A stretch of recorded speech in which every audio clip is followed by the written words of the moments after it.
चलो देखो बच्चा, हिंदी में आज हम लोग पढ़ेंगे वाच्य। वाच्य क्या होता है इसको समझ लेते हैं, ठीक है, क्लियर। तो वाच्य क्या होता है ये हम लोग पढ़ेंगे। देखिए क्या होता है वाच्य, जैसे आप लोग अंग्रेजी में पढ़ते हो active and passive voice. Voice जो होती है, वॉइस पढ़े हो ना, एक्टिव एंड पैसिव वॉइस पढ़े हो कि नहीं? तो बिल्कुल वही एक तरीके का ये भी है, एक्टिव एंड पैसिव वॉइस वाला, ठीक है। तो उसी से रिलेट करके हम लोग देखेंगे। वाच्य मतलब वॉइस, ठीक। तो है क्या ये समझिए, वाच्य है क्या, इसकी अगर परिभाषा देखा जाए तो कुछ नहीं, ये बोलने का बस तरीका है। क्या ये बोलने का तरीका। अब बोलने का तरीका के तो इसका मतलब क्या हुआ, ध्यान समझिए, ठीक है। तो बोलने का तरीका है वाच्य, और कुछ नहीं है। जैसे अगर हमने कहा मैं खाना बनाता हूँ, अगर एक ये सेंटेंस है तो ध्यान सुनिए, मैं खाना बनाता हूँ।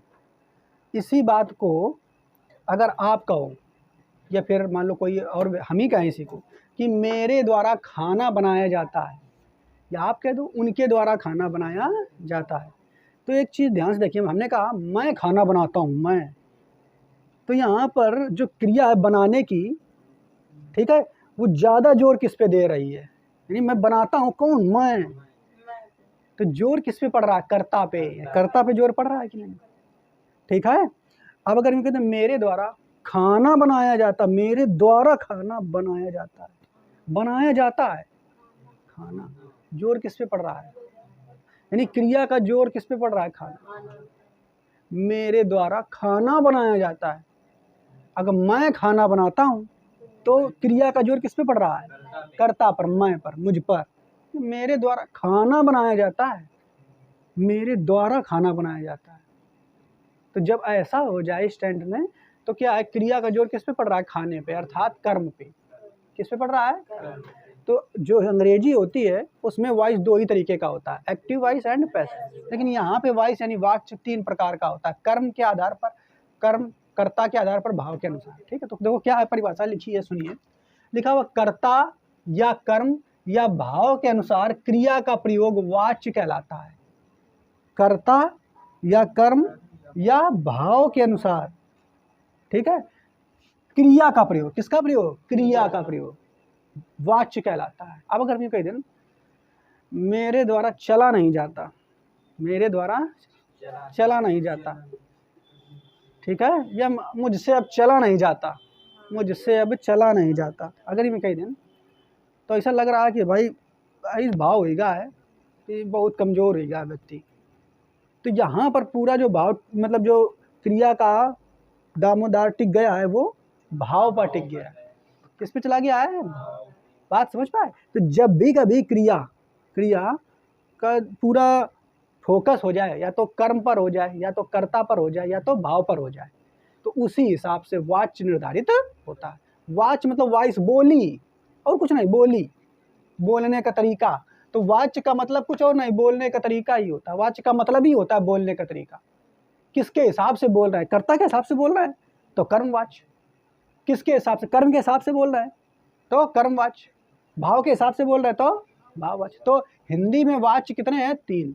कितने प्रकार के हैं वाच्य, वाच्य हिंदी में तीन प्रकार का। जिसे यहाँ पे देखो हमने यहाँ परिभाषा बताई है कि कर्ता या कर्म या भाव के अनुसार क्रिया का प्रयोग वाच्य कहलाता है। जैसे देखो मोहन गाना गाता है, ठीक है, तो मोहन गाना गाता है, तो गाना, ये जो गाना, गाना ये क्रिया हो गई। तो गाना गाता है कौन, मोहन, तो पूरा दामोदार किस पर है, मोहन पर, ठीक है। तो क्रिया जो किसके हिसाब से चल रही है, मोहन के हिसाब से, मोहन गाना गाता है, ठीक है, बात समझ पाए, क्लियर। अब यहाँ पर देखो गीता के द्वारा, अगर जहाँ कहीं के द्वारा लग जाए तो आप समझ जाना वो कर्मवाच्य हो जाएगा। क्या हो जाएगा, कर्मवाच्य लिखा जाता है, ठीक है, क्लियर। तो यहाँ पर आपको याद रखना, गीता के द्वारा पत्र लिखा जाता है, तो जब के द्वारा लग जाए तो आप समझ जाएंगे वो कर्मवाच्य है, यानी जोर किस पे दिया जा रहा है, पत्र पर, किस पे दिया जा रहा है। तो जब के द्वारा लग जाए तो कर्मवाच्य, नॉर्मल है तो कर्तवाच्य। अब अगर ऐसा लगे कि नहीं नकारात्मक वाक्य है, वो बहुत बेचारे को दर्द है, तो समझ जाना भाववाच्य। आगे सेंटेंस आपको समझाएंगे तो आपको समझ में आएगा। जैसे अभी आप देखो वाच्य कितने प्रकार के हो गए, तीन। वाच्य के प्रकार तीन, कर्तवाच्य, कर्मवाच्य, भाववाच्य। कर्तवाच्य, कर्मवाच्य और भाव। कर्तवाच्य में देखो, इसमें कर्ता की प्रधानता होती है। किसकी प्रधानता होती है? कर्ता की प्रधानता होती है। क्रिया का प्रयोग कर्ता के अनुसार होता है। क्रिया का प्रयोग किसके अनुसार होता है? तो कर्ता की प्रधानता होती है, यानी कर्ता इसमें मेन होता है, और क्रिया का प्रयोग कर्ता के अनुसार होता है। देखो जैसे मोहन गाना गाता है, जो सेंटेंस लिखाया हमने, तो मोहन गाना गाता है, यानी ये जो गाना है, ये गाना, ये क्रिया है, गाता है, गाता है, ये क्या है? क्रिया। अच्छा, ये बदलेगी किसके हिसाब से? इसके हिसाब से, मोहन के हिसाब से। मोहन की जगह तुम दूसरा ले जाओ, तो सीता गाना गाती है। कौन गाना गाती है? सीता। अगर यहाँ पर तुमने जेंडर चेंज कर दिया तो क्रिया भी उसी हिसाब से चेंज हो गई, नहीं चेंज हो गई? अगर मोहन का हटाओ, वे गाना गाते हैं, तो यानी ये जो क्रिया है ये किस पर निर्भर कर रही? कर्ता के साथ। तो ये जो वाच्य है ये कर्तवाच्य हो गया। कौन सा हो गया? तो इसमें कर्ता की प्रधानता होती है, क्रिया का प्रयोग कर्ता के अनुसार होता है, यानी कर्ता जैसा है उसी के हिसाब से क्रिया बदल जाएगी। जैसे इसमें देखो, सीता किताब पढ़ती है, देखो बदल गई क्रिया। सीता फीमेल है तो इस हिसाब से क्रिया भी उसी हिसाब से आ गई, सीता किताब पढ़ती है। वे क्रिकेट खेलते हैं, देखो अगर इन पर कहते राम क्रिकेट, तो गेम खेलते थोड़ा हो, तो खेलता है। तो भैया इसमें कर्तवाच्य में जो क्रिया है वो कर्ता के हिसाब से बदलती है। आ रही बात समझ में कि नहीं? जबकि आगे उधर चलेंगे, कर्मवाच्य में देखो, तो कर्मवाच्य में क्या होता है? इसमें कर्म की प्रधानता होती है। किसकी प्रधानता होती है? कर्म। और क्रिया का प्रयोग कर्म के आधार पर होता है। किसके आधार पर होता है? कर्म। देखो इधर, जैसे ध्यान सुनिए, मोहन के द्वारा गीत गाया गया, तो के द्वारा जिसे तुम देख लो तो समझ जाओ कौन है? कर्मवाच्य। तो मोहन के द्वारा गीत गाया गया, यानी यहाँ पर जो क्रिया निर्भर कर रही है वो किस पे निर्भर करेगी? गीत पर। गीत गाया जाता है, ठीक है। अगर यहाँ पर गीत ना होता ऐसे कर देते हैं, मोहन के द्वारा गाने गाए जाते हैं, तो बदल गई कि नहीं? बताओ, क्रिया बदल गई कि नहीं? गाए जाते हैं, इसके हिसाब से थोड़ा बदला है, कर्म के हिसाब से बदला है। आ रही बात समझ में? तो इसमें कर्म की प्रधानता होती है कर्मवाच्य में, कर्म के हिसाब से ही क्रिया बदलती है। जैसे आगे देखो, रावण को मारा गया, रावण को मारा गया है, मतलब यो कैसे हो जी? कर्मवाच्य में तो कर्म है ही नहीं, तो किसी के द्वारा मारा गया होगा। राम के द्वारा रावण को मारा गया, वो छिपा हुआ है, ठीक है। राम के द्वारा रावण को मारा गया, तो राम के द्वारा छिपा हुआ है, लिखा हुआ नहीं है यहाँ पे, ठीक है। आगे देखो, सीता के द्वारा अखबार पढ़ा जाता है, सीता के द्वारा अखबार पढ़ा जाता है। अच्छा, अब इसके हिसाब से कम कर दें। अगर एक चीज देखो, कह दो ना यमियो ना माथन की कर्मवाच्य वाला है, हम तो कहते हैं कर्तावाच्य वाला है, कर्तावाच्य वाला है, ठीक। सीता की जगह राम कर दो, जेंडर चेंज कर दी, राम के द्वारा अखबार पढ़ा जाता है, क्रिया बदली का? नहीं बदली। तो तब अगर कर्ता पर आधारित होता क्रिया तो बदल जाती है, जैसे यहाँ पे बदल रही थी।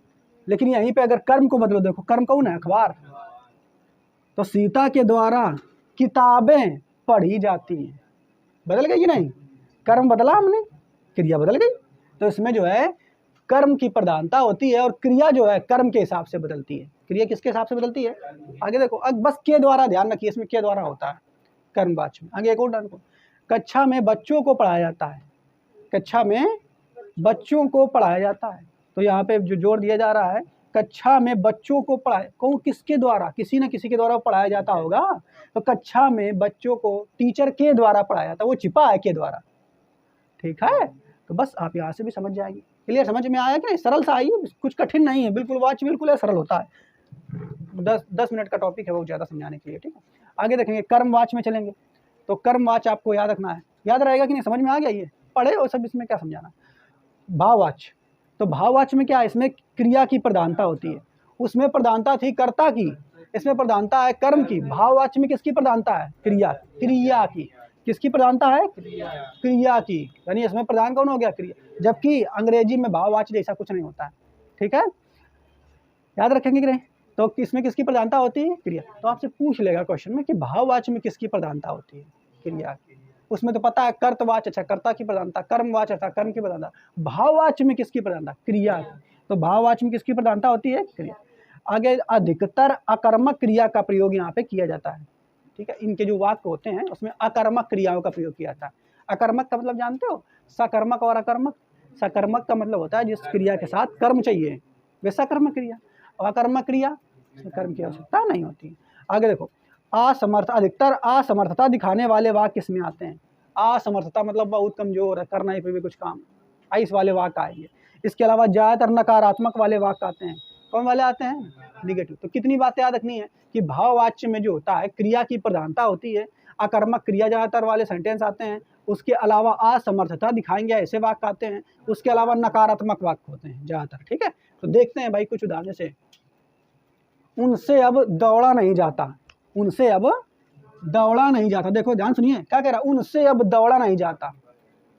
उनसे अब मतलब बहुत कमजोर हुई गए, असमर्थ हुई गया कि नहीं? असमर्थता दिखा रहा है कि नहीं? बताओ, सेंटेंस में असमर्थता है कि नहीं? उनसे अब दौड़ा नहीं जाता, तो असमर्थता दिखा रहा है, दौड़े कमजोर हुई गया, असमर्थ हुई गई दौड़ने में, असमर्थ, तो असमर्थता दिखा रहा सेंटेंस। नकारात्मक है का? हाँ, नकारात्मक भी है। देखो नकारात्मक भी है। इसके अलावा ये बात बताइए कि क्रिया कैसी है? अकर्मक। कैसी है? तो उनसे अब दौड़ा नहीं जाता, हम ही के दिन दौड़ा नहीं जाता, दौड़ा नहीं जाता, तो हमें लगा कि इनसे शब्द लगाओ तो आ जाएगा, तो लगेगा सकर्मक। तो यहाँ सकर्मक ही लग रहा है ये क्रिया, क्योंकि उनसे शब्द दे दिया गया है, कर्म यहाँ पे दे दिया गया। या तो ये अगर यहाँ से देखो कि उनसे दौड़ नहीं जाता, तो कर्ता हो जाएगा, दौड़ा नहीं जाता उनसे, कर्ता क्या हो जाएगा? उनसे हो जाएगा। तो एक तरीके से अकर्मक क्रिया हम यहाँ पे मान भी सकते हैं इसको। ठीक है, तो ये देखो आप बस इतना देखेंगे कि जितने सेंटेंस होंगे वो असमर्थता दिखा रहे होंगे। क्या दिखा रहे होंगे? जैसे देखो, पक्षियों से उड़ा नहीं जाता, कमजोर हुई गए, उड़ा नहीं जाता, इसीलिए पक्षियों से उड़ा नहीं जाता। देखो, तुमसे सोया भी नहीं जाता, तुमसे सोया भी नहीं जाता। बात समझ पाए? मतलब तुम सो नहीं पा रहे हो, असमर्थ हो सोने में, क्या नहीं शब्द लगा हुआ है। मोहन से बोला नहीं जाता, तुमसे खाया नहीं जाता। ऐसे बना सकते हैं सेंटेंस के नहीं? बच्चों से शांत नहीं रहा जाता, मतलब शांत रहने में असमर्थ है, नहीं भी आ गया। चलो अब सोया जाए, तो ये भी एक सेंटेंस देखो, चलो अब सोया जाए, ये भी सेंटेंस में इस तरीके का आ सकता है। ठीक है, जोर हो गया कि चलो, जोर दे रहा सोने पर, चलो अब सोया जाए, बहुत देर हो गई, चलो अब सोया जाए, तो ये भाववाचक हो गया। ठीक है, क्लियर? तो आपको वाच्य समझ में आया कि नहीं? वाच्य 3 प्रकार के याद रखना है, कर्तावाच्य, कर्मवाच्य और भाववाच्य। कर्तावाच्य में कर्म की प्रधानता कर्तावाच्य में कर्ता की प्रधानता, भाववाच्य में वाच्य की प्रधानता और कर्मवाच्य में क्रिया की प्रधानता। क्या बोल रहा है, उल्टा बोल गया। कर्तावाच्य में कर्ता की प्रधानता, कर्मवाच्य में कर्म की प्रधानता और भाववाच्य में क्रिया की प्रधानता। ठीक है, और उसके सेंटेंस भी हमने आपको दे दिए हैं, इनसे आप कर लेंगे, इतना ही है वाच्य। अब इसके आगे हम लोग नया टॉपिक पढ़ेंगे कल। ठीक है।